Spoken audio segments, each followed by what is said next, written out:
Boleh colok nggak?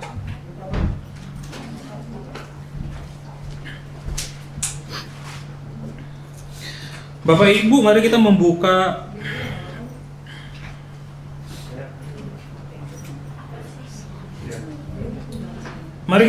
Filipi 2 ayat 12 sampai 13. Filipi 2 ayat 12 sampai 13. Filipi 2 ayat 12 sampai 13.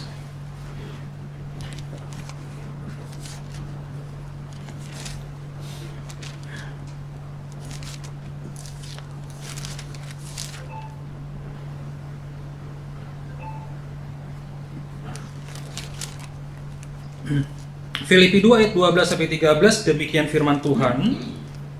Karena itu hai saudara-saudara yang kekasih, kamu senantiasa taat, karena itu tetaplah kerjakan keselamatanmu dengan takut dan gentar, bukan saja seperti waktu aku masih hadir, tetapi terlebih pula sekarang waktu aku tidak hadir, karena Allah lah yang mengerjakan di dalam kamu baik kemauan maupun pekerjaan menurut kerelaannya.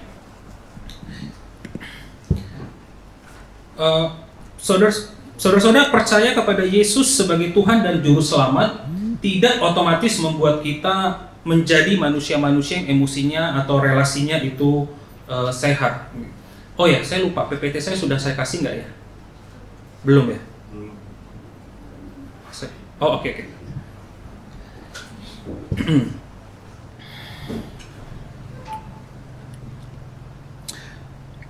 Percaya kepada Yesus sebagai Tuhan dan Juru Selamat itu tidak otomatis membuat relasi atau emosi kita sehat, Bapak Ibu. Dan dalam perjalanan kita sebagai orang percaya, setelah beberapa tahun percaya, atau bahkan setelah kita percaya 1 tahun nih ya, ada yang baru dibaptis nih baru 1 tahun, kita tahu kehidupan orang percaya itu tidak semudah itu, Ferguson.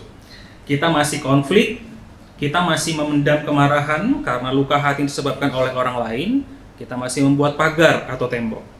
Dalam Filipi 2 ayat 12 sampai 13 kita diingatkan sebagai orang percaya bahwa setelah kita percaya kepada Tuhan, kita masih tetap diingatkan untuk mengerjakan keselamatan dengan takut dan gentar. Tetaplah, keselamatan sudah diterima, sudah kita terima, tetapi ada kalimat aktif.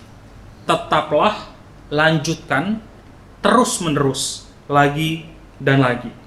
Keselamatan yang sudah diberikan kepada Tuhan memang anugerah daripada Tuhan, tapi kita tidak menjadi peserta pasif. Kita tidak bisa pasif. Bapak Ibu, ibaratnya kalau kita sudah menikah nih, kita sudah punya status menikah. Di catatan sipil kita sudah menikah. Pertanyaannya, kita jalani hidup begitu-begitu aja nggak? Ya, biarin aja. Hidup-hidup sendiri masing-masing. Kalau konflik aja sendiri, kita nggak usah peduli. Enggak. Saat relasi pernikahan, kita biarkan begitu mengalir begitu saja. Yang satu kerja, kita nggak secara intensional atau sengaja menyediakan waktu bersama. Tidak dengan sengaja menyediakan waktu date bareng. Tidak dengan sengaja ngomong dari hati ke hati. Tidak dengan sengaja kita ngomong, apa yang terjadi? Kok kamu sedih? Kok kamu marah? Apa yang terjadi? Jika kita tidak belajar, hampir dapat dipastikan pernikahan akan mati. Akan mati, cepat atau lambat. Dingin sekali. Saat seseorang sudah masuk ke dalam kuliah atau universitas, kita sudah punya status sebagai mahasiswa.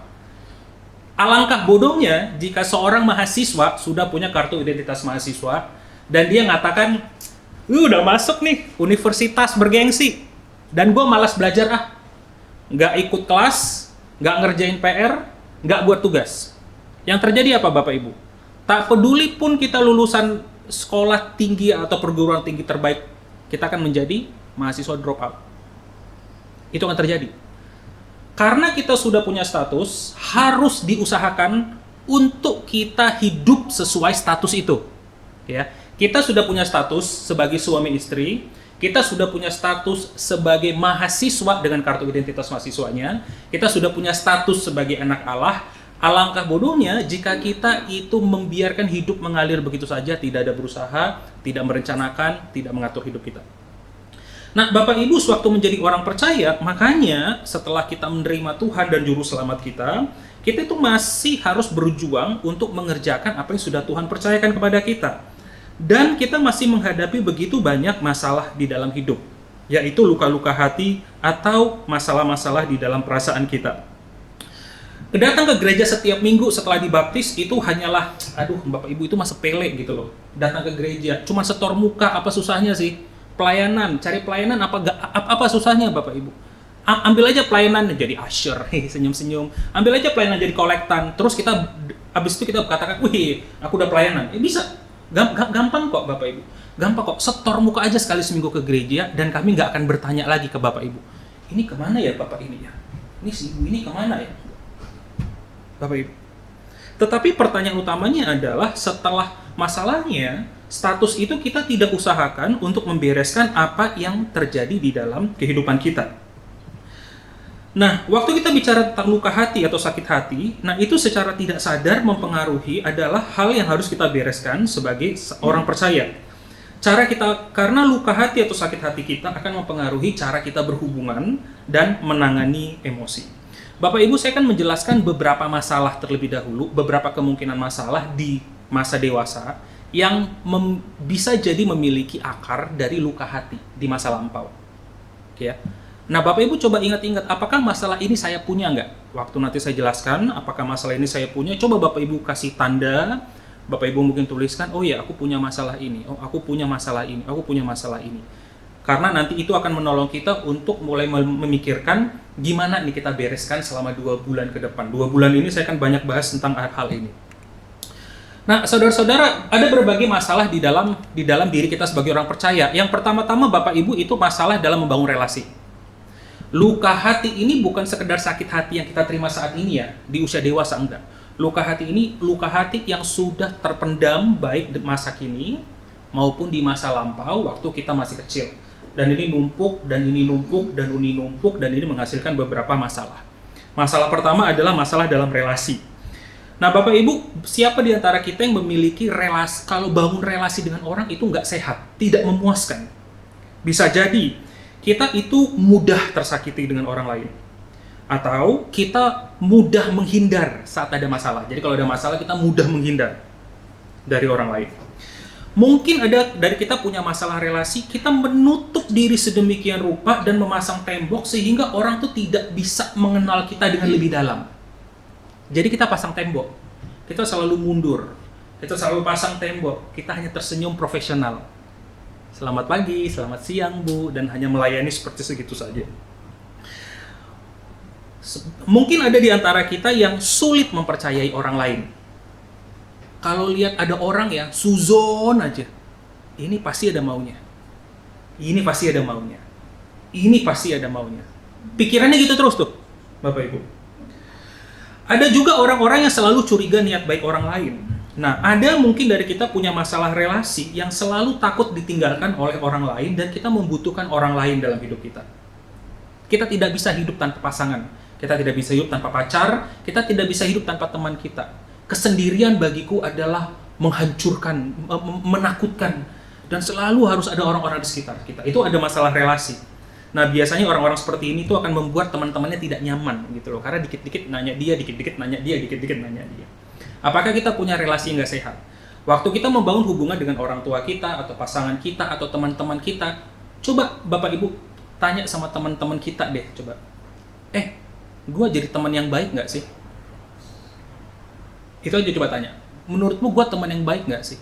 Atau jangan-jangan kita nggak punya teman dekat, Bapak Ibu. Teman dekat itu teman yang ngomong dari hati ke hati ya, bukan teman. Yuk siang makan di mana, malam makan di mana. Yuk kita ke mall, Pejaten lagi baru nih, lagi muncul, namanya Depak. Mana tahu ada yang baru, yuk jalan. Gitu doang jadi teman. Pergi jalan-jalan, ketawa-ketawa, gosip, tapi nggak pernah ngomong itu langsung ke dalam hati. Gua capek nih, bete gua. Gimana nih? Kita nggak punya teman. Nah, orang yang nggak punya teman dekat sampai kita bisa bicara emosi, itu adalah masalah relasi. Itu masalah relasi Bapak Ibu. Karena itu nanti kita lihat ya di minggu-minggu yang akan datang. Itu apakah itu kita alami. Nah, mungkin di antara kita itu mengambil keputusan dan keputusan kita selalu buruk. Selalu konsekuensinya negatif. Kok kayaknya kita sial banget gitu loh. Kayaknya sial. Apes saja terus Bapak Ibu. Apes. Kita menarik diri dari orang lain, kita menghindar, kita mau berelasi, salah pilih temen lah, salah pilih pekerjaan lah, salah pilih ini. Maksudnya keputusan kita tuh selalu buruk. Aneh sekali gitu. Yang ketiga, mungkin kita punya ketergantungan atau adiksi. Orang-orang yang hatinya terluka, baik masa kini atau di masa lampau, biasanya yang kita lakukan adalah menimbun dan memendam, bukan mengobati. Biasanya meredakan rasa sakit. Nah, adiksi adalah bentuk meredakan rasa sakit. Jika Bapak Ibu melihat orang-orang yang teradiksi narkoba atau alkohol, Bapak Ibu yang harus kita pikirkan adalah ini orang kasihannya setengah mampus, setengah hidup. Ini orang sedang lari dari masalah, tapi dia pergi ke masalah yang baru. Dia pikir masalah ini menjadi obat, tapi bukan. Dia butuh obat-obatan terlarang. Dia butuh alkohol untuk bisa menenangkan kehidupannya atau dirinya atau emosinya. Ada orang-orang yang membutuhkan seks. Ada orang-orang yang ketergantungan pekerjaan. Ada orang-orang yang ketergantungan belanja. Ada orang-orang yang ketergantungan sosial media. Bahkan jika anak-anak kita ketergantungan game ya Bapak Ibu ya. Itu merupakan bentuk Bapak Ibu bahwa ini anak-anak merasa sesuatu yang hilang dalam hidupnya. Tetapi apa yang dia lakukan? Dia main game dari pagi sampai malam. Itu adiksi loh Bapak Ibu. Itu adiksi. Ada sesuatu yang hilang dalam hidupnya. Tapi dia nggak obatin. Dia nggak datang ke orang. Dia nggak berusaha lebih baik. Dia lari ke sesuatu yang memuaskan hidupnya, yaitu video games Bapak Ibu. Nah, ada dari antara kita yang mungkin ketergantungan relasi dengan orang lain. Saya memiliki beberapa teman-teman yang ketergantungannya dengan relasi kepada orang lain itu gonta-ganti pasangan. Maksudnya tidak bisa tidak punya pacar. Ganti lagi, dan ganti lagi. Nah, itu bisa terjadi. Nah, kalau teman-teman Bapak Ibu melihat seperti ini atau mungkin kita mengalami, ini ada masalah serius. Ada masalah serius dalam dirinya. Yang lain, keempat, kebutuhan yang tidak terpenuhi. Kita mencoba, setiap manusia punya kebutuhan emosional. Bagi Bapak Ibu yang ikut persekutuan Rabu, kita sudah begitu banyak belajar tentang kebutuhan. Tidak diterima, tidak diakui, tidak dihargai. Ada begitu banyak contoh yang sudah Bapak Ibu dengar yang kita bahas melalui firman Tuhan. Ada begitu banyak sekali. Nah, setiap manusia itu punya kebutuhan emosional. Jadi kita waktu mencari uang nih, nah Bapak Ibu kan ini mencari uang nih ya. Mencari uang atau mencari pasangan ya dalam hidup. Biasanya dua tuh, mencari pasangan atau mencari uang. Nah, Bapak Ibu sadar nggak, waktu kita mencari uang atau pasangan, sebenarnya kita bukan butuh uang atau pasangannya. Kita ada kepuasan dan kebutuhan emosi yang perlu diisi, dan kita berpikir mengisinya dengan uang. Dengan uanglah aku merasa hidup ini aman. Kebutuhan kita akan rasa aman, makanya orang gila kerja. Kenapa orang kerja? Dari Senin sampai Minggu, dari pagi sampai paginya lagi. Tidur cuma 3-4 jam hanya untuk cari uang. Bukan karena kurang tidur ya. Ada orang itu kerja dan cari, setiap kali cari uang. Kenapa? Aneh ya? Bapak Ibu coba pikirkan. Karena rasa aman. Mungkin dulu keluarganya miskin. Mungkin dulu pernah dihancurkan hidupnya atau keluarganya. Sehingga aku butuh uang ini untuk buat aku aman. Masalahnya rasa apa? Rasa aman.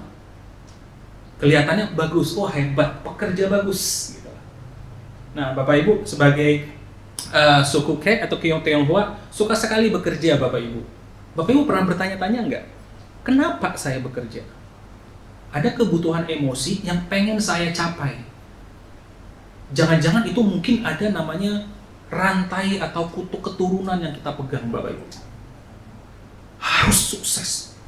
Kenapa harus sukses? Pertanyaan.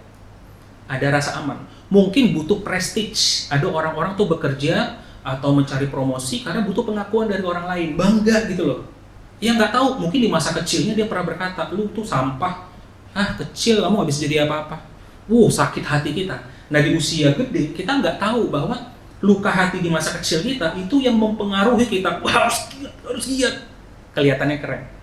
Jadi ada kebutuhan emosi yang tidak terpenuhi, kita coba isi, tapi kita isi dengan cara yang salah. Berbeda dengan nomor 3, adiksi. Adiksi, kita mengisinya dengan kecanduan obat-obatan, kecanduan makanan, kecanduan kerja, kecanduan sosial media atau game. Kita coba isi dengan berbagai hal. Tetapi kita nggak pernah dapat. Mengapa orang itu senang sekali masuk sosial media, Bapak Ibu, dan menunjukkan dirinya dan tubuhnya. Bapak Ibu, kalau kita lihat ya, kita lihat mereka kasihan. Kenapa? Kebutuhan apa? Penerimaan. Pengen dikasihi, pengen di-like sama orang, pengen di-komen, cantik ya sis, ganteng ya bro. Bukan, kalau laki-laki bukan ganteng. Gila bro, biasanya duit, kaya yo, sukses lo ya. Laki-laki tuh biasa sukses, kalau cewek itu cakep ya gitu loh. Mantep ya, wah bagus bodinya ya. Terus kayak kita dipuaskan gitu loh, kayak aku gak bisa dapat dari mereka, aku dapat dari sosial media. Asik. Nah, Bapak Ibu, jadi ada kebutuhan penerimaan dan dicintai, tapi akhirnya orang-orang seperti ini, nah ini yang cukup menarik ya. Mereka nanti coba cari pacar, tapi karena mereka berfokus kepada fisik mereka, yang calon-calon pacar ini cari apa? Fisiknya, bukan hatinya, bukan karakternya. Jadi itu kayak lingkaran setan, Bapak Ibu. Dan kita terus lagi, hidup itu kayak merasa kosong. Udah cakep, hidup kosong. Udah kaya, hidup kosong. Udah sukses, kok kayak nggak puas ya? Apa yang terjadi ya? Karena ada kebutuhan. Nah, ini ada luka-luka hati yang belum diselesaikan di masa lampau. Bukan sekedar luka hati saat ini saja. Hubungan yang penuh dengan penindasan. Jika kita berganti-ganti pasangan, jadi jika kita punya teman bully kita, di kantor dibully, punya teman dibully, punya pasangan tukang bully juga. Dan Bapak Ibu, ini benar ada. Dan ini bisa terjadi. Ini berarti apa yang terjadi nih? Kenapa kita bisa memilih orang-orang yang selalu kasar dan mendominasi kita dengan agresif? Nah, itu ada masalah hati. Itu masalah luka hati, Bapak Ibu, yang nggak terselesaikan. Jadi kalau Bapak Ibu lihat teman-teman kita yang kok dia ganti pacar, dapatnya brengsek semua pacarnya. Bapak Ibu, ini cewek atau ini cowok ini kasihan. Ada sesuatu yang hilang dan dia bahkan nggak tahu yang hilang itu apa. Depresi. Nah, jika kita mengalami beberapa gangguan-gangguan kejiwaan, ada masalah-masalah hormon yang ada di dalam pikiran kita, betul, pada saat yang sama, biasanya ini baru muncul setelah ada pemicu. Nah, jika Bapak Ibu memiliki masa lampau, bukan masa lampau ya, keluarga yang memiliki gangguan-gangguan kejiwaan, Bapak Ibu tolong perhatikan, anak kita akan kita turunkan itu hormonnya. Gennya diturunkan loh.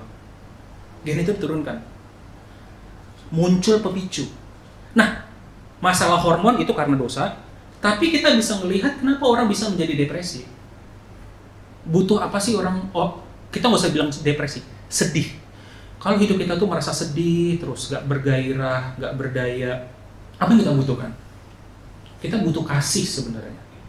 Kita butuh cinta yang tanpa batas dari orang-orang di sekitar kita. Orang depresi kan ngomongnya, aku nggak layak, aku nggak mampu, aku nggak bisa, aku siapa sih, aku sampah, aku hanyalah butiran debu.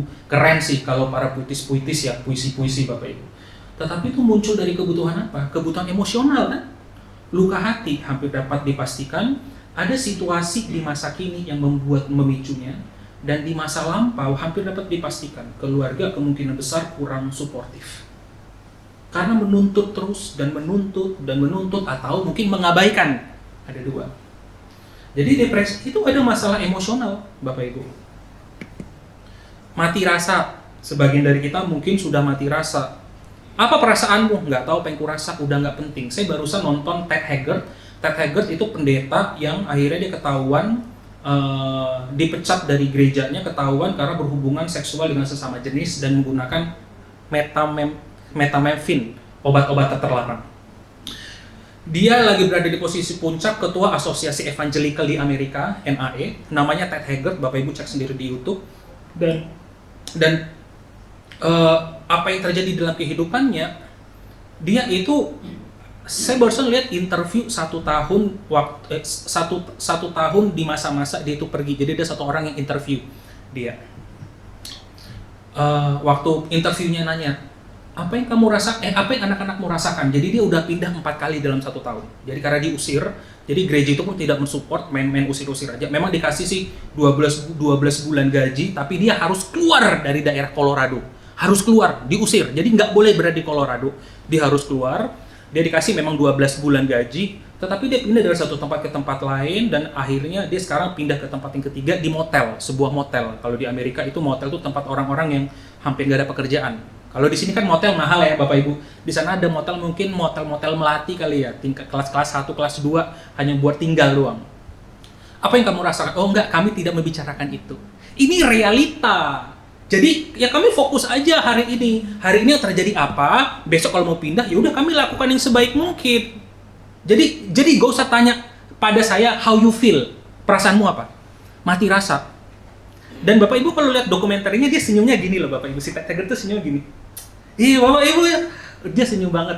Kayaknya bahkan mulutnya lebih sumringah daripada saya gitu. Wah, saya kadang-kadang lihat kalau orang itu terlalu banyak senyum, kadang-kadang kayak khawatir ini kenapa ya. Senyum dia, mukanya ramah loh Bapak Ibu. Itu salah satu gembala unggulan kali kalau Bapak Ibu lihat. Wah, ramah gitu. Lihatnya juga seru Bapak Ibu tuh. Bukan kayak saya. Pak, pagi Pak kalau lagi capek muka ya udahlah, udah setengah watt ya. Udahlah. Gitu. Dia gini senyum memandang matanya. Bapak Ibu enak untuk lihatnya. Dan mukanya gini terus, gini lah. Ada momen dia segini. Bapak Ibu mati rasa loh. Setelah memang kegagalan yang terjadi, tetapi selama 1 tahun itu tapi dia gini, mati rasa. Udah, ini kan realita, ya memang realita, tapi dia nggak mau bicara perasaan. Nah, kita nggak bisa bicara. Nah, ini bisa jadi di masa kecil orang tua kita nggak pernah ngajarin tentang merasakan perasaan dengan sehat. Memiliki begitu banyak perasaan negatif, perasaan kita selalu negatif aja terus. Mikirin ini negatif, mikirin ini khawatir, mikir itu suzon mikirnya buruk-buruk tentang orang, mikir ini khawatir, mikir ini masalah, ini pikirannya negatif terus. Hubungan yang dingin dengan Tuhan. Nah, Bapak Ibu sebagian dari kita mungkin punya hubungan yang dingin dengan Tuhan. Bapak Ibu menyadari nggak sih bahwa hubungan kita dengan Tuhan itu bukan hubungan antara tuan dan pembantu, tetapi hubungan Bapa dengan anak. Pelan-pelan nih ya. Hubungan kita dengan Tuhan memang betul kita adalah hambanya dan adalah Tuhan, tetapi ada aspek lain dalam relasi kita. Kita disebut apa? Bapa dan anak. Pertanyaannya, Bapak Ibu merasa seperti anak Tuhan nggak? Coba buang semua berkat-berkat yang sudah didapat. Oke ya. Abaikan semua berkat-berkat, uang, materi, kesehatan, mobil, rumah, apapun. Ya, abaikan itu semua, coba ya, kesampingkan. Jadi mirip kayak Bapak Ibu sekarang mungkin punya papa di rumah. Sekarang semua yang papa kita kasih, coba dikesampingkan dulu, kita pinggirkan dulu sebentar. Uang, pekerjaan, uang sekolah, studi, pinggirkan ya. Sekarang setelah Bapak Ibu pikirkan, dan tanpa semua berkat-berkat itu, kita masih merasakan nggak Bapak kita itu sebagai Bapak? Coba dipikir-pikir pelan-pelan. Tanpa berkat-berkat itu, aku hangat, aku dekat, aku bisa ngobrol, aku merasa dia itu tidak jauh, dekat, aku hangat dengan orang lain. Ada orang-orang yang hubungannya dingin dengan Tuhan dan dia tidak terasa apa-apa. Ya udah, gua Tuhan, gua hamba, gua kerjakan apa yang aku bisa. Yesus pernah mengatakan bahwa kita adalah sahabat. Nah, jika kita tidak pernah memiliki sahabat dekat, ngomong dari hati ke hati, kita bahkan nggak akan pernah tahu seberapa dekatnya seorang sahabat itu. Nah, kita dengan Tuhan Yesus dikatakan sebagai sahabat. Jadi ada orang-orang yang relasinya dingin. Ya udah, jalanin hidup sebagai orang percaya, jalanin aja gitu-gitu aja. Ada dalam hidup kita yang lepas kendali mungkin. Lepas kendali, lepas kontrol dalam hidup. Kayaknya selalu itu lepas dari genggaman kita. Ada aja yang terjadi. Dan kita nggak bisa kontrol, kita nggak bisa pegang, kita nggak bisa pertahankan. Lepas selalu. Nah, Bapak Ibu udah begitu banyak masalah. Apakah ini terjadi? Nah, jika 11 atau masalah-masalah lainnya, Bapak Ibu, jika masalah-masalah ini pernah kita alami dalam 1 atau 2 hal tertentu, dan ini masalah ini terjadi lagi, dan lagi, dan lagi, dan lagi, mungkin, Bapak Ibu, ada luka-luka hati di masa lampau yang kita belum pernah bereskan sama sekali. Ada luka-luka hati yang kita nggak bisa bereskan. Jangan-jangan sampai sekarang pun kita nggak tahu. Kita nggak tahu. Nah, Bapak Ibu, di dalam kehidupan kita, nah ini yang terjadi bahwa sewaktu dosa masuk ke dalam manusia, sewaktu dosa masuk ke dalam dunia, dan Adam dan Hawa berdosa, Manusia itu sudah jatuh ke dalam dosa. Kenapa ini bisa terjadi? Manusia sudah jatuh ke dalam dosa karena semua orang telah berbuat dosa dan telah kehilangan kemuliaan Allah. Karena manusia berdosa, manusia bertambah banyak memenuhi bumi. Bumi menjadi biadab juga. Bukan buminya yang biadab, Bapak Ibu. Yang masalah ini kitanya. Bukan buminya jahat, bukan dunianya jahat, tapi orangnya jahat. Orang berdosa, berkembang biak dan memenuhi bumi, isinya adalah orang-orang yang penuh dengan luka hati. Bapak bisa bayangin nggak ya? Orang-orang yang pernah melukai kita, itu orang-orang yang dulu pernah dilukai. Coba Bapak pelan-pelan pikirkan. Orang-orang yang melukai kita, orang-orang yang pernah dilukai, yang bahkan dia nggak tahu bagaimana membereskannya. Kemudian kita juga akan melahirkan anak-anak yang hidup dengan luka-luka hati. Dan anak-anak ini nanti menikah dengan calon-calon suami mereka yang juga punya luka hati, muncul mertua menantu, konflik. Konflik kenapa? Masalah emosi dan relasi kan, bukan masalah duit. Bukan masalah duit, masalah emosi dan relasi.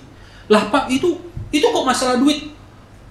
Ditinggal nikah karena duit panainya, duit apanya, duit apa namanya? Maharnya itu kurang. Itu sebenarnya bukan masalah duit. Dia punya kebutuhan emosi bahwa dengan duit dia merasa aman, sehingga calon mertua kita butuh duit dari kita. Ini orang-orang terluka loh.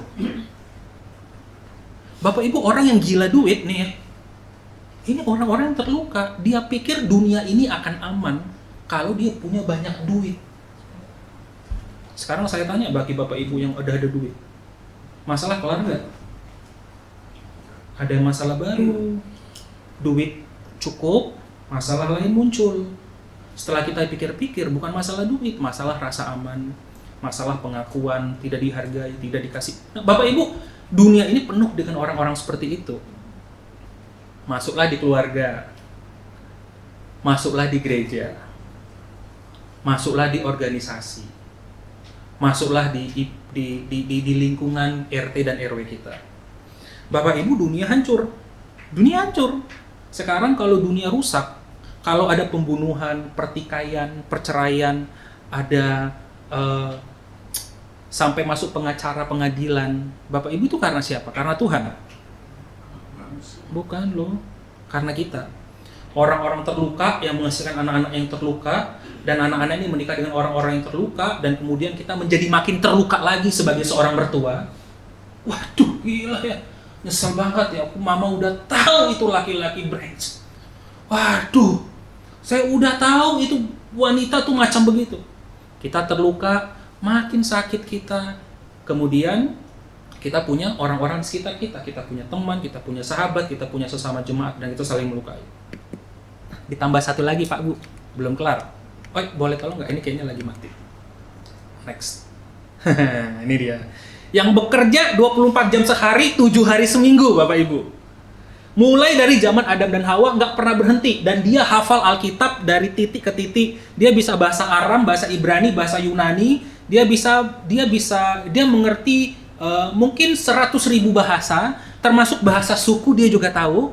Dan dia itu sudah punya otak yang sudah terlatih selama nggak tahu mungkin puluh ribuan tahun, ya kan otak kita baru terlatih 30 tahun ya Bapak Ibu ya.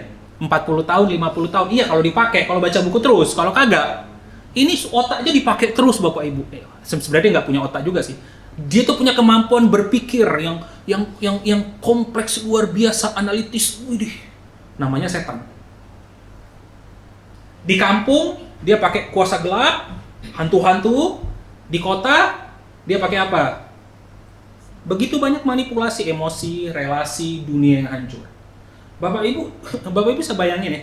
Jadi luka hati kita itu sebegitu seriusnya, sehingga waktu kita tidak membiarkan Tuhan bekerja di dalam kehidupan kita, yang nanti kita akan lihat, kita cuma baca doang, kita lihat sekilas nanti Mazmur 23, ya ini terjadi, Bapak Ibu.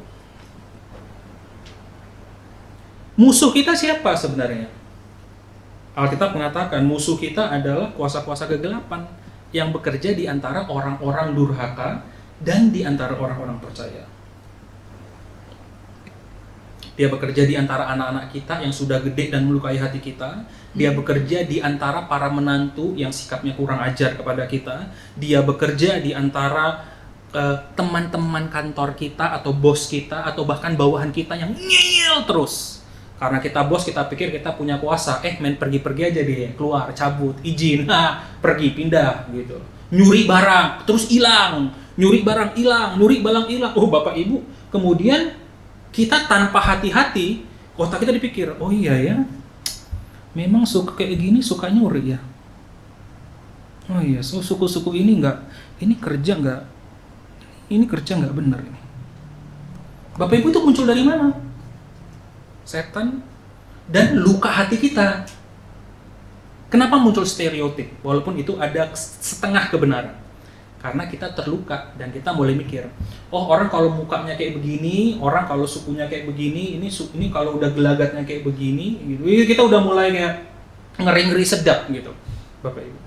Yang kadang-kadang terbukti keliru, kadang-kadang ya. Tapi kadang-kadang, oh ya benar juga. Oh makin benar kita tuh, makin sakit hati lah.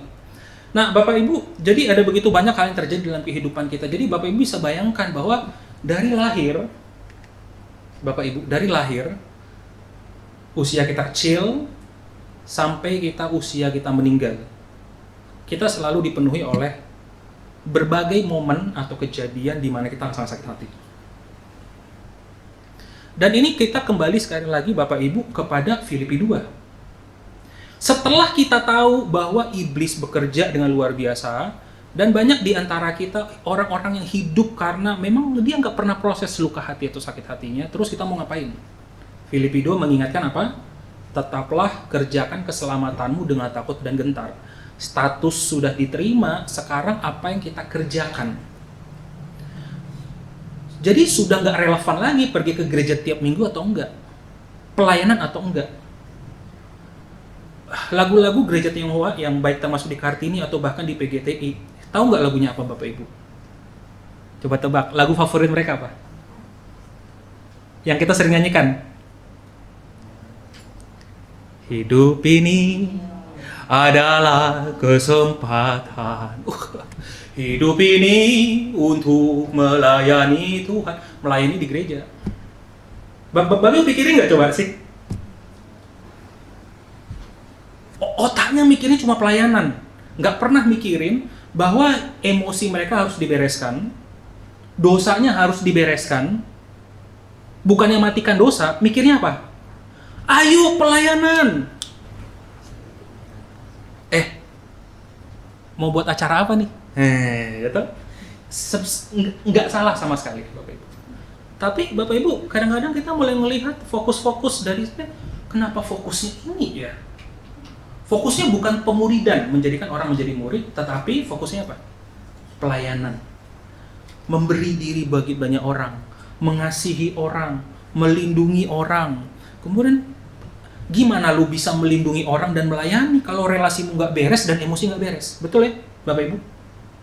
Yang dibereskan terlebih dahulu emosi dan relasi, bukan sekedar melayani.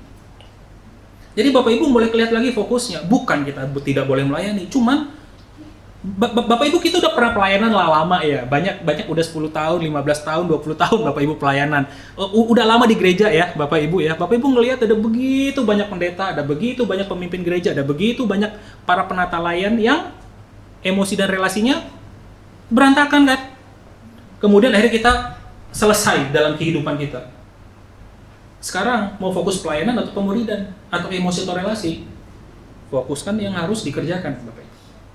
Dan ini terjadi lagi dan kita nggak pernah bereskan. Nah, jadi Bapak Ibu ini yang perlu coba kita nanti selama 2 bulan ini saya akan memberikan Bapak Ibu beberapa pemahaman atau beberapa edukasi atau pengetahuan sehingga mudah-mudahan Bapak Ibu itu bisa menolong kita itu untuk mulai melihat iya ya Tuhan, aku belum pernah proses ya saat aku gagal berelasi di masa lampau. Kalau itu terjadi lagi, apakah aku akan melakukan hal yang sama atau tidak? Nah kita akan lihat. Nah, jadi Bapak Ibu yang pertama-tama Bapak Ibu nomor 2 saja ya, nomor 1 saya lewatkan. Nomor 2 Bapak Ibu bangun kesadaran, mungkin nomor pertama nggak apa-apa kali ya. Yang pertama Bapak Ibu, jadi waktu kita nanti mengasuh anak kita, tolong coba lihat, jangan hanya fokus pendidikan. Pendidikan itu penting, tapi yang lebih penting lagi emosi, karakter, dan iman. Emosi, relasi, dan iman. Kita bukan butuh orang pinter, Bapak Ibu, di Indonesia. Butuhnya orang apa? Orang-orang yang relasinya bagus, yang emosinya sehat, yang takut akan Tuhan. Banyak orang pinter keblinger. Bukan berarti harus jadi orang bodoh ya, Bapak Ibu. Bukan. Tetapi fokuskan utama untuk anak-anak kita latih mereka. Anak-anak saya cara berelasi dengan temannya sehat nggak? Dia pernah nggak cerita hati ke hati dengan emaknya atau ke saya? Gimana dia memperlakukan orang lain ya? Gimana dia hidupnya ya? Nah, Bapak Ibu, itu yang mau kita raih nomor satu. Yang kedua, sebagai dari kita, ini cuma lebih ke pemikiran. Coba Bapak Ibu pikirkan. Yang kedua, bangun kesadaran akan luka-luka yang selama ini pernah terjadi dan bawa ke Tuhan untuk diproses. Nah, sampai Bapak Ibu pulang, nanti Bapak Ibu buat satu lembar kertas A4, atau mau di iPad-nya kayak, atau di mananya, atau di pad-nya. Bapak Ibu buat satu garis, mulai dari tulisan 0, di mana kita lahir, sampai usia kita sekarang. Saya 38, saya buat sampai 38. Oke ya, Bapak Ibu ya, buat usia kita sampai kapan. Buatnya panjang. Jadi karena saya masih 38, berarti di sini saya lahir, di sini saya buat angka 38. Oke ya, udah. Bapak Ibu mungkin pernah melakukan ini sebelumnya. Setelah Bapak Ibu buat, coba daftarkan terlebih dahulu segala jenis sakit hati yang pernah kita alami di sepanjang hidup. Segala jenis sakit hati kita. Ada dua cara. Pertama-tama yang Bapak Ibu perlu lakukan adalah tuliskan yang paling sakit dirasakan. Yang paling sakit dirasakan. Aku ingat ini sakit banget. Jadi jangan ngomong begini, oh iya ya, sekarang saya bersyukur karena saya sudah mengalami. Enggak, Bapak Ibu itu omong kosong. Bapak Ibu, saya bersyukur rasa sakit hati itu nanti. Tulis dulu. Biasanya sakit hati kita nggak pernah diproses. Biasanya nggak pernah itu. Saya cukup confidence mengatakan, karena nanti saya akan kasih kodenya, indikator itu sudah diproses atau enggak. Jadi itu daftar yang paling sakit, tulis di usia berapa. Gua pernah ditinggal emak gua, bapak gua pernah ngomong bego lu. Hanya kalimat itu. Seorang dosen yang pernah saya cerita, anaknya mengingat dan sakit hati gara-gara disiram air dingin sama bapaknya. Satu kali doang. Betul. Cuma satu kali doang air dingin. Airnya juga bukan minus 10 derajat, Pak. Airnya cuman paling kayak 20 derajat gitu loh, air dingin gitu loh. Ya, masa emosi sih gitu doang? Tapi bagi kita emosi. Bapak Ibu tulis. Oh, ini ada nih. Gua pernah dibully dulu. Nah, Bapak Ibu pernah dikatakan Cina ya? Tulis. Karena itu proses Bapak Ibu yang nggak pernah diproses. Itu nggak pernah diproses tuh. Tulis. Gila, gua pernah dikatakan ini berkali-kali nih. Oh, aku pernah diginiin sama teman gua. Nah, aku pernah diginiin sama gereja gua. Spesifik. Siapa pelakunya? Apa yang dilakukan? Apa kata-katanya? Paham ya Bapak Ibu? Tuliskan apa yang terjadi, siapa yang melakukan. Jangan tulis begini. Gereja, tulis nama bos, tulis nama Periadi, tulis saja Periadi pernah tidak menjabat tangan saya, udah tulis gitu Bapak Ibu. Ya, Periadi pernah mengatakan, ibu kok masih begini terus? Nah, ya tulis, oke, aku pernah dikatakan ini, ditulis Bapak Ibu. Kumpulkan, Bapak Ibu daftarkan, Bapak Ibu resapi. Nah, sekali lagi Bapak Ibu, kalau Bapak Ibu udah mulai panik, gemetar, keringat dingin, udah mulai tegang, udah mulai panik ya, udah mulai stres, udah mulai jantung berdegup kencang, tolong hentikan, jangan lanjutkan. Oke ya, ini tidak untuk orang-orang yang ada mungkin pengalaman kita tuh begitu menyedihkan sampai kita begitu gemetar dan kita ketakutan. Itu stop. Ngomong sama saya, ngomong sama konselor, atau nanti saya arahkan ke konselor, itu berarti masalahnya serius. Ada satu peristiwa yang kita bahkan nggak mau nulis. Nah, itu berarti ada masalah serius. Aku pernah, tapi bahkan tulis pun kita nggak bisa. Bapak Ibu perlu diberesin. Nah, jadi Bapak Ibu tuliskan, Bapak Ibu daftarkan. Jadi di sesi pertama ini Bapak Ibu, agar kita itu lebih sadar saja. Apa saja yang terjadi. Oh, saya pernah dikatakan begini, saya pernah dikatakan begini, saya pernah dikatakan bego, saya pernah dikatakan orang tua tidak berguna, saya pernah dikatakan sama menantu saya, memang kau mirip, memang anak itu sama kayak kau. Aduh, aku terluka sekali. Oh, aku tuh pernah dikatakan begini, aku pernah begini. Bapak Ibu tulis, Bapak Ibu. Nah, setelah Bapak Ibu tulis, Bapak Ibu ya mulai coba sadari dan Bapak Ibu mulai proses. Coba cek sudah diselesaikan atau belum diselesaikan. Diselesaikan itu ada dua tahapan. Tahapan pertama adalah pengampunan. Pengampunan artinya saya sudah mengampuni orang itu, bukan melupakan, dan saya sudah bisa berkomunikasi normal dengan orang itu dan bisa belajar mengasihinya. Oke ya, Bapak Ibu, orang yang mengampuni adalah orang yang bisa datang kepada orang itu dan mengatakan, apa yang bisa saya doakan buat kamu? Paham ya Bapak Ibu ya? Ini terlalu menyederhanakan, saya tahu, tapi ini yang paling gampang. Tanda bahwa kita sudah mengampuni ayah kita atau ibu kita atau seorang melukai kita, kita datang kepadanya, kita tatap matanya dan kita ngobrol dan kita tersenyum dan kita katakan, apa yang bisa aku lakukan sebagai bentuk kasihku kepadamu? Oke? Di titik itu artinya pengampunan. Di luar itu omong kosong. Karena saya melakukannya, saya tahu yang saya rasakan, saya tahu yang saya pendam. Saya tahu apa artinya memendam, apa artinya sungguh-sungguh mengampuni. Itu pengampunan. Yang kedua, kalau orang yang masih hidup, ini tergantung orang yang mau atau enggak, adalah rekonsiliasi. Rekonsiliasi adalah yang satu maju, yang satu ngomong dan minta maaf. Apa yang bisa kita lakukan bersama untuk membuat hubungan kita lebih baik? Termasuk orang tua kita. Mungkin kalau orang tua kita meninggal, rekonsiliasi tidak mungkin karena sudah meninggal. Berarti pengampunan yang bisa dilakukan. Sudah diselesaikan atau belum? Nah, Bapak Ibu coba tanya Tuhan. Sekali lagi, ini tolong tanya Tuhan ya Bapak Ibu. Ini sudah saya bereskan nggak? Nah, kemudian Bapak Ibu coba pikirkan dan renungkan. Sakit hati itu akan terjadi lagi, tapi dengan bentuk yang berbeda. Waktu kita belajar tentang relate strong, relasi yang kuat di persekutuan Rabu, hampir kita 2 bulan ini bahas itu terus kayaknya. Ada satu ibu-ibu cerita kayak gini. Lah, Pak, setiap orang kan topiknya beda-beda. Yalah, yang satu bicara uang, yang satu bicara anak. Beda kan topiknya ya, betul. Yang satu nanti bicara mau pindah rumah kemana, yang satu nanti bicara konfliknya. Kami sebenarnya itu bicara tentang yang lain, Pak, gitu loh. Bukan masalah topiknya sama, tapi kebutuhan emosinya sama. Saat kebutuhan emosi kita tidak dibereskan, topik bisa beda-beda. Di usia kita anak muda, topik yang penting apa? Relasi dengan teman dan pacar. Ya dong? Remaja dong, kuliah, relasi dengan teman kuliah. Udah menikah, masalahnya apa? Masalah dengan anak dan suami. Topiknya beda nggak? Topiknya beda, tapi isu emosinya sama. Aku nggak diakui dan gitu ya. Orang-orang yang dahulu tidak pernah diakui dan tidak dihargai, biasanya kalau nggak diproses, dia akan bawa ini sampai dia mati, biasanya. Ini yang kita sebut duri dalam dagingnya Paulus. Bapak Ibu, ini sesuatu yang memang Tuhan izinkan itu terjadi, tapi kita harus selalu proses. Oke, sakit hati itu akan terjadi lagi.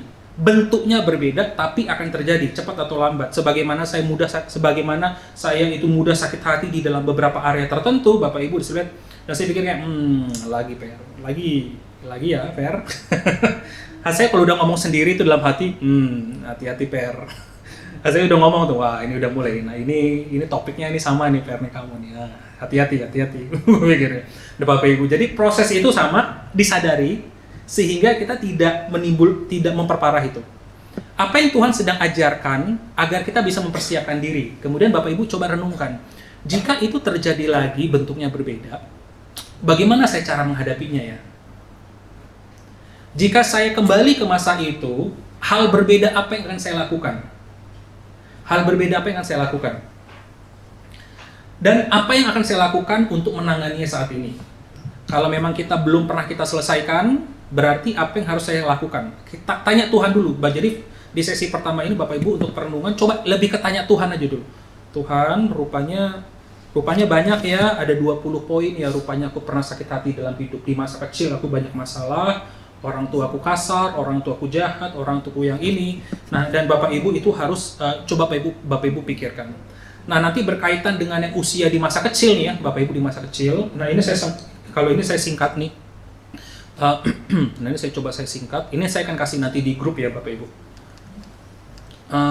Oke. Nah, Bapak Ibu tolong ingat di masa kecil siapa di antara kita yang pernah mengalami penindasan dalam relasi? Kita pernah di sexual abuse sama paman kita, om kita, atau bahkan ayah kita sendiri atau ibu kita. Sexual abuse, ada namanya kita pernah dipukul dan pukulan itu menyakitkan hati ya. Ada anak-anak yang tangannya dipukul itu mungkin nggak sakit atau pantatnya dipukul, tapi kita pernah ditampar, ditonjok atau bilang bego lu, belagu lu, tolol lu, dan itu membuat kita sakit hati sekali. Bapak Ibu tolong tuliskan, itu berarti pelecehan emosi, pelecehan kata-kata, sexual abuse, pelecehan seksual. Pernah nggak kita dihukum fisik yang membuat kita sakit hati? Tidak semua hukuman fisik sakit hati. Hukuman fisik yang tidak sakit hati adalah Bapak Ibu pukul tangan, Bapak Ibu pukul pantat, Bapak Ibu pukul paha. Pipi a big no, Bapak Ibu. Dan jangan pernah memukul pakai tangan ya. Itu secara psikologis kita bisa lihat. Selalu pakai benda. Bendanya pun itu sesuatu yang hukuman itu tidak menimbulkan kepahitan bagi anak-anak kita. Pernah pelecehan atau kekerasan apapun, jadi Bapak Ibu tuliskan. Jika Bapak Ibu sudah mulai panik, tegang, keringat dingin, jantung berdegup kencang, stop. Jadi kalau Bapak Ibu tidak siap dan Bapak Ibu udah ketakutan dan ngeri dan pusing, udah mau mual, udah apa, stop. Jangan lanjutkan, cari pertolongan terdekat, berarti itu isu yang harus diberesin. Pernah nggak kita diabaikan oleh orang tua kita? Pernah nggak orang tua kita mengontrol kita, menindas kita, atau menekan kita, atau menghajar kita? Ada orang tua yang terlalu mengontrol anaknya, ada orang tua yang mengabaikan anaknya, ada orang tua yang melecehkan seksual anaknya. Jadi Bapak Ibu coba tuliskan, pengabaian. Oh, aku pernah nggak dia? Aku ingat ya dulu aku terluka. Nah, Bapak Ibu itu coba dipikirkan. Bapak Ibu mungkin pernah mengalami sakit hati dengan teman-teman kita. Respons berdosa dengan anak. Bapak Ibu tuliskan dulu gak? Aku pernah karena aku pendiam, aku dibully, aku dikatain ini gitu loh, dikatain bahasa-bahasa yang tidak baik. Atau bahkan juga kepribadian kita ya. Kadang-kadang ada anak tuh kepribadiannya introvert atau kepribadiannya submisif. Jadi submisif atau menundukkan diri itu kepribadian, dan biasa di dalam kehidupan ada banyak hal yang dipendam. Beda untuk orang, jadi ada dua jenis kepribadian, satu namanya itu dominan, satu itu namanya submisif. Dominan terlalu tinggi itu berbahaya, submisif terlalu rendah itu berbahaya. Dominan itu pengennya mengontrol semua, cep, pengennya, oh yang penting kamu ikut ya gitu. Anak-anak yang dominan biasanya lebih banyak melukai orang daripada melukai diri. Ya seperti kita tahu lah, orang-orang itu lebih banyak melukai orang. Nah, orang-orang yang kebanyakan kepribadiannya lebih submisifnya ke bawah, dia agak di bawah-bawah. Nah, ini kemungkinan besar ada banyak luka-luka hati yang sudah terpendam. Diem, gak boleh ngomong. Apa itu nangis? Laki nangis, gitu. Hal-hal seperti itu. Laki-laki kuat, teguh, gitu loh. Nah, Bapak Ibu dan kita merasa itu terluka, itu bentuk dari pengabaian. Jadi Bapak Ibu tolong tuliskan ya. Nah, ini merupakan proses pertama Bapak Ibu sebelum nanti kita masuk ke dalam minggu-minggu berikutnya. Nanti akan ada minggu di mana pembicara luar. Nah, pembicara luar saya kasih topik yang berbeda. Jadi selama 2 minggu ke depan saya akan bahas topik yang sama. Berkaitan dengan hal yang sama untuk menolong kita untuk memberikan pemahaman gimana saya bisa mengatasinya. Oke, Bapak Ibu, jadi itu yang bisa kita kerjakan. Bapak Ibu sebagai penutup Mazmur 23, ingatlah sewaktu kita mulai memproses itu, kita ingin bawa itu kepada Tuhan.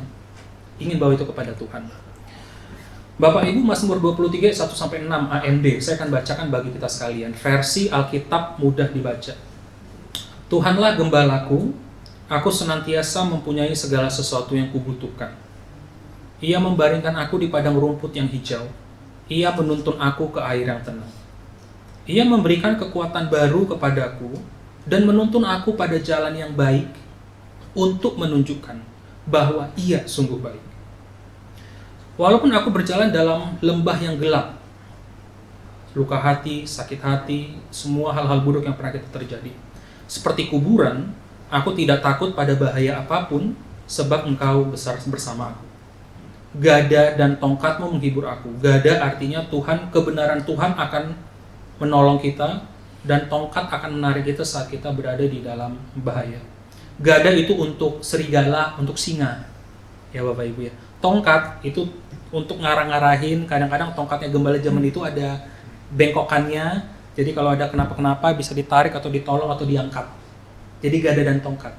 Engkau mempersiapkan mejaku di hadapan musuhku, engkau mempersiapkan mejaku di hadapan orang-orang yang pernah menyakiti aku, jadi Bapak Ibu ganti namanya. Engkau meminyaki kepalaku, berarti Tuhan memberkati kita. Mangkukku penuh dengan melimpah, artinya waktu kita ada di meja Tuhan, Tuhan akan kasih kita makanan dan makanan itu buat kita kenyang. Makanan itu akan buat kita kenyang. Emosi kita, kebutuhan kita akan dipuaskan oleh Tuhan. Kebaikan dan kasih karunia dari Tuhan akan menyertai aku pada sisa-sisa hidupku.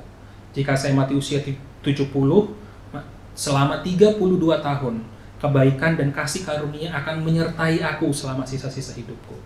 Dan aku akan tinggal di rumah Tuhan selama-lamanya. Tidak nunggu mati, ya. Tidak nunggu mati mulai saat ini sampai aku mati, sampai aku ketemu Tuhan. Jadi kita bisa mengalami ini di zaman di masa kita yang sekarang, Bapak Ibu. Tidak nunggu mati ya. Saat ini. Mazmur 23. Waktu Bapak Ibu tulis, Bapak Ibu baca, Bapak Ibu renungkan Mazmur ini untuk menolong kita mengingatkan Tuhan, aku mau belajar proses. Aku mau proses ini, Tuhan tolong saya. Saat ini coba kenali apa saja yang pernah terjadi. Di HP boleh, Bapak Ibu tulis di kertas boleh. Nanti itu pelan-pelan kita akan coba. Terus mudah-mudahan Tuhan akan memberikan pengertian yang cocok dan yang baik untuk kita. Mari kita berdoa. Bapa kami di dalam surga, Tuhan tolong kami. Tuhan, kami tahu ini materi yang sangat padat sekali dan ada banyak hal yang harus kami renungkan. Tapi Tuhan pimpin kami dan Tuhan tolong. Tuhan, kami tidak ingin luka-luka hati di masa lampau mendefinisikan hidup kami di masa yang akan datang. Kami ingin hidup sebagai orang-orang yang merdeka, yang bebas dari beban-beban masa lampau, beban-beban masa lalu yang mengikat kami, Tuhan. Kami ingin berlari maju ke depan bersama-sama dengan Tuhan. Karena kami tahu kehidupan yang Tuhan berikan masih ada, Tuhan. Tapi Tuhan tolong, banyak dari kami, Tuhan, mungkin semua dari kami masih terikat dengan begitu banyak konsekuensi hidup di masa lampau. Mungkin dari orang tua kami, mungkin dari teman-teman kami, mungkin dari mantan-mantan pasangan kami, atau bahkan dari suami atau istri atau anak kami sendiri, atau bahkan mertua atau bahkan menantu kami yang membuat, atau bahkan teman-teman kami di dalam gereja yang membuat kami begitu terluka, Tuhan. Tapi Tuhan tolong agar kami mulai belajar menyadari, membukanya kembali, memprosesnya, dan biar kiranya Tuhan Sang Gembala Agung akan menuntun kami dalam proses pemulihan.